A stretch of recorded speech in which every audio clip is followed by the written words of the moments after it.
Mr. Venkat, thank you so much for joining the CSR Journal. At the outset, I'd like to understand how it is that we can use CSR funds effectively for it to reach the last mile. Thank you, Neha.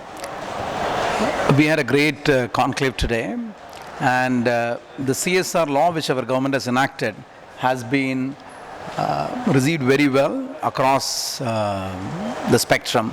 The first year was spent, I think people are trying to understand it, but I think the second year it's getting more effective. What I would like to say is if not-for-profits or implementation partners exhibit higher level of governance and they bring in trust, then more and more corporates would come forward to deploy this their money. So how it is that other foundations and other corporates and NGOs can have maximum benefit of the 2% mandate and use those funds effectively? How is it that we can make the mandate more effective? As I mentioned, the first thing is if the not-for-profits or the implementation partners can reach out to many of these corporates who are interested in giving, they're still not started giving completely. I don't think many of them are still giving 2%. So first is to ensure that the 2% is covered and all the corporates that come under this ambit or under this umbrella start giving. So the implementation partners and the not-for-profits along with government should sensitize these corporates to give this 2%. That's number one. Second is the corporate should instill a sense of trust and trustworthiness in their operations so that the corporates feel nice about giving the money. Third is the money that comes from the corporates, let's take 2%, it's not just writing a check of 2%. The implementation partner should look at how we can ensure that through innovation, how this 2% can multiply. That's what I spoke in my talk as well.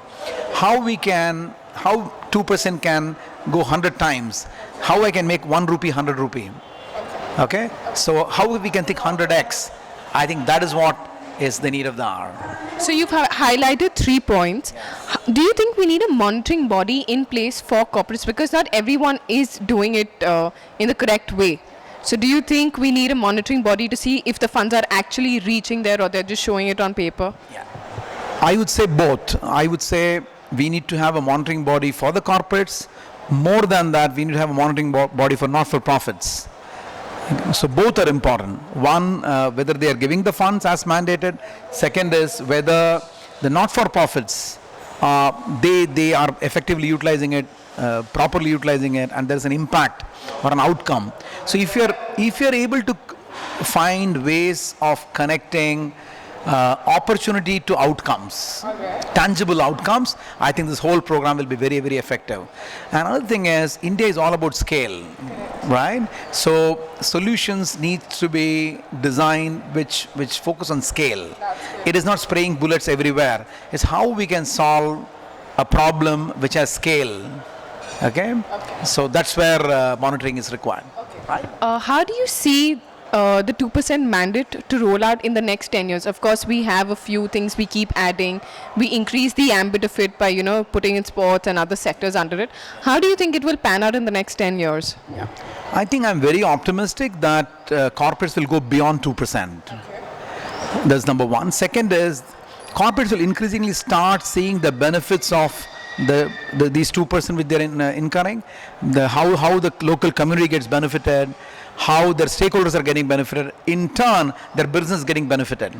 So business will move from business to responsible business. That's what I'm saying. You being the middleman, the implementator, what are the kind of problems that you see? That's one. And what are the other stakeholders that you recognize along the way who are, very important? In Akshaya Patra's case, the biggest stakeholder is the government. We are a public-private partnership, so 60% of my funds come from government. We won't be what we are without the support of government. Okay? So, and government also has realized they trust us, right? They know that if Akshaya Patra is involved, the implementation will be more effective. So government is the biggest stakeholder. Now, if you look at our funds which we raised last year, 70% of the funds came from corporates. So corporates are a big stakeholder for us. Then we do this program for children. They are our biggest stakeholder. right? Most of the children are the age group of 6 to 13. So all our programs are designed for these children. So children are the biggest stakeholder. Teachers are a stakeholder. So growth is not a challenge for us so much after doing this program for the last 15 years. Sustainably growing is a challenge. Okay. Could you tell me very briefly what is CSR to you? In fact, more than CSR, I would say what is ISR to me, right? So I think it starts with an individual, even corporate. Let's take a CEO or a head of CSR of a corporate. At the end of the day, he's an individual, right? He or she is an individual. So it is to do with your inner core, this awareness which you have at your heart, or the willingness, the compassion or empathy which you have.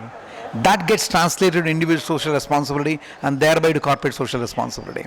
Now in Akshaya Patra's case, we say feeding a child is not charity, it's our social responsibility, right? This we coined before the word CSR came, right? How it is that we can make corporate social responsibility the citizens, the common man's social responsibility? By involving the local community, because see what happens once you write a check, if you're able to ensure that the corporate and the implementation partner ensure that the local community also gets involved, I think a lot of citizen responsibility will come in. Right? Mr. Venkat, thank you so much for throwing light on your ideas. It was a pleasure speaking with you. Thank you. Thanks a lot. Thank you.